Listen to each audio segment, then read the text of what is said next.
pag-usapan natin para medyo related, yung sing-sing na niregalo Uy, ni ang ganda! Nakita um, ko sa post mo. ni Chis Ang Escudero kay ganda, Heart heart. Evangelista. So that Oo. is worth 55 million pesos, Ganda. and the net worth of Chis Escudero is only 18 18 million million. pesos Oo, as sa declared in the SALN. statement of assets and liabilities. Liabilities.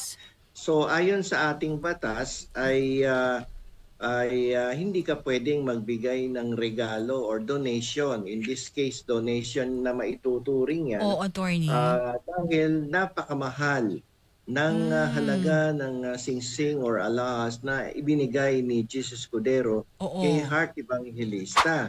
So Mm. kasi pinapayagan lamang ang donation sa mag-asawa during the validity of their marriage kung ito ay moderate gift, Okay. no? Ito ay naaayon sa estado ng kanilang buhay at halaga ng regalong ibinigay Mm. sa asawa. Aha. Pero kapag ang regalong ibinigay mo sa iyong asawa ay napaka-extravagant, Bagant. no? Oo. The donation or the gift will be declared as void because that is prohibited by family law of the Philippines. And Ah. according to the provision nga ng ating civil law, yan din ay dinideklarang voidable gift or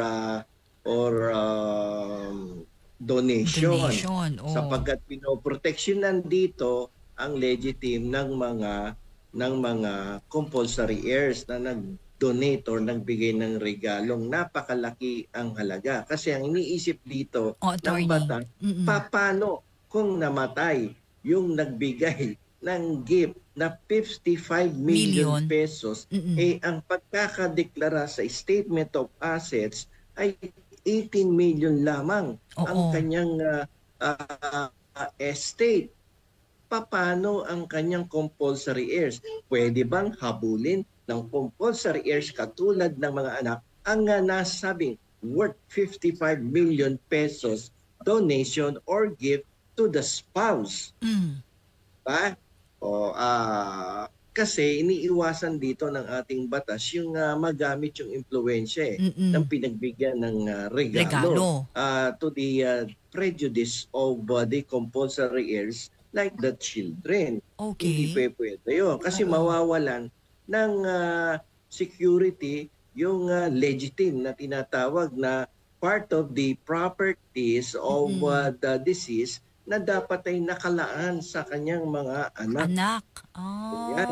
So Oo. pinoproteksyonan niya kaya may tinatawag na legitim. So kung sakaling mamatay yung donor ay pupunta ang mga compulsory heirs, pwede Oo. silang magprotesta sa hukuman at sabihin nilang, ay yung gift na 55 million, Mm. wala hong bisa yun, yung 55 million na ibinigay sa magulang namin kasi paano kung nataon na madamot yung ina? Oo, may mga gano'n minsan, attorney. Di ba? Oo. Maraming kasong ganyan. Oo. At hindi binigyan ng parte ang mga anak. Naku. Pwedeng habulin ng mga anak. Sasabihin ng mga anak, Oo. alam niyo po, Honorable Judge, Oo. yung po sa ating family law, Mm. ang extravagant gift na 55 million ay considered as void sapagkat ito ay hindi naaayon doon sa 18 million pesos sa statement of asset. At Aha. pangalawa, yan ay ipinagbabawal ng ating batas sa ilalim ng civil code Ayun. sapagkat Mm. kapag ganyang klase ang bigayan ng mga regalo sa asawa ay yan ay pwedeng ipadeklara ding voidable gift. So babalik ang ownership ng singsing na halagang 55 55 million million. pesos doon sa may-aring nagbigay ng regalo o kung sakali siyang patay na, yun ay babalik sa kanyang estate at pwedeng paghati-hatian ng mga compulsory heirs. Tagapagmana. Oo Oh, pala. Gano'n yan. pala yun, ano, So, attorney? medyo malawak yung usapin na yan kasi palagay natin, wag naman sana mangyari. Example Mm. lang po ito, Mr. Senator. Oo. May mga anak, di ba, sa unang asawa si Senator Chis Cheese Escudero, di dalawa. ba? Mga Oo. maliliit pa yan. So sa kaso ng kunwari, hindi pala, wag na natin sabihin si Cheese, pareho lang ang sitwasyon. Oo. Paano kung nagregalo nga ng 55 million tapos nadedo yung nagbigay ng 55 million na singsing Mm. at madamot yung pangalawang asawa Mhm. at Naku. hindi hinatian Yung mga tagapag... yung mga kanyang mga stepchildren. Oo. 'Di ba? Yun ang Oh. epekto niyan. So kaya pinagbabawal yan. Isa yan sa factors Mm. kung bakit pinagbabawalan ang pagbibigay ng donation between husband and wife during the validity of their marriage. Dalawang batas ang umiiral, Family Code of the Philippines at Mm. Civil Code of the Philippines. So hindi basta-basta pwedeng magregalo ng ganong kalaking halagang singsing na 55 milyones. Mm. Hindi basta-basta pwedeng magregalo ng ganong kalaking halagang singsing na 55 milyones. Mm. At yan ay sinasabi ng batas na masyadong extravagant. If that is too extravagant, that is void from the very beginning. And that the ownership will revert to the donor. Conjugal property or sa ngayon kasi community property ang tawag if there is no prenuptial agreement.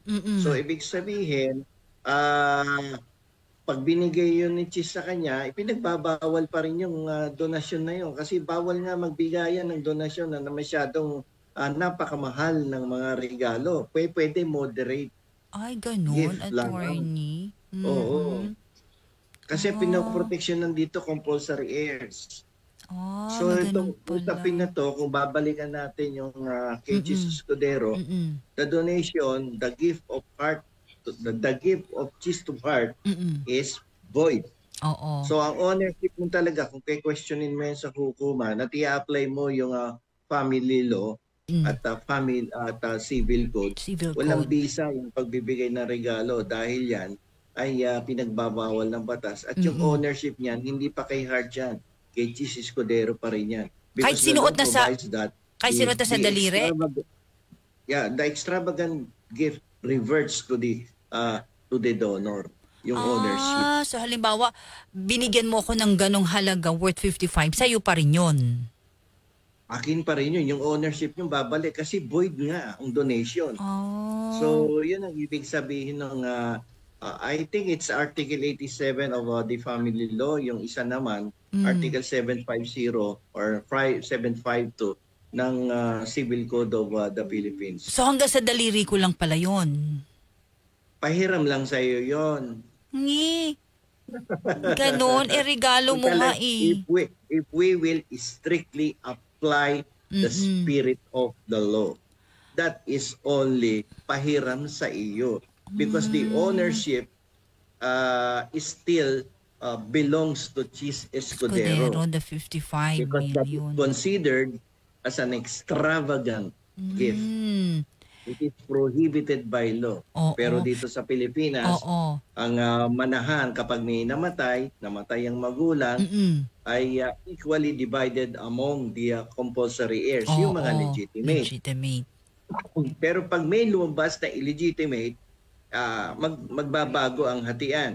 Dahil ang illegitimate child ay entitled to 1/2 of 1 whole share of the compulsory legitimate heir. So once binenta po yun ni Heart, yung singsing, halimbawa, nang walang consent o pahintulot ni Senator Cheese, makakasuhan ba si Heart? Hindi, kasi the donation is void, di ba? So if Heart will sell the 55 million ring, the deed of sale may also be considered as void. Okay. Kasi ito ang principle sa civil law. You cannot sell something that does not lawfully belong to you. Hindi mo siya pag-aari. How can you dispose that property? Because property belongs to the donor. Bakit? Kasi nga prohibited by law ang donation of extravagant gift. Oo, and that is considered as an extravagant gift, Oo, biruin attorney. mo, doon lang sa 18 million na SALN, booking ka na eh. How can you uh, Have, donate something na worth oo, 55 55 million when your million. asset is Mm-mm. only worth 18 million Oo, pesos? yun. Kasi dito sa Sabi atin, din ng batas? sabi din kasi ng Oo, batas diyan oo, uh, you cannot give something that is more than that you can provide in your mm. will. Oh, Value. oo, yun lang, attorney, no? Ha? So, Medyo mabigat yan. So kung oo, pag-uusapan mo talaga yung anggulo ng batas doon sa nangyari sa sitwasyon ni Chis Escudero at ni Hart, ni ang Heart. daming anggulo diyan na madideklarang void ang aksyon at mayroon ding voidable Mm-mm. na aksyon o sitwasyon. Pero pa yung yung tungkol doon sa habulan ng pondo sa flood control kung saan nanggaling yung pinambili. Pero we are Oo. just focusing sa discussion ng donation and gift dito kay Mm-mm. Heart and Cheese. So Oo. walang bisa kung under the family law, voidable kapag sa civil law. Tama, Oo. civil law. So Mm-mm. para sa kaalaman ng ating mga tagapakinig, ang ibig sabihin po Mm-mm. ng void, walang bisa Wala sa bisa. umpisa pa lamang. Mm-mm. Mm-mm. Pag voidable, may bisa pero pwede mong ipawalang bisa. Yun. Ano po kaya, sabi ni Maylene, ang purpose at dual passport po si Heart? Dual Oh, passport. passport? Ano yung isang passport niya? Alam mo ba, Maylene, nag-chat ba sa'yo si Heart?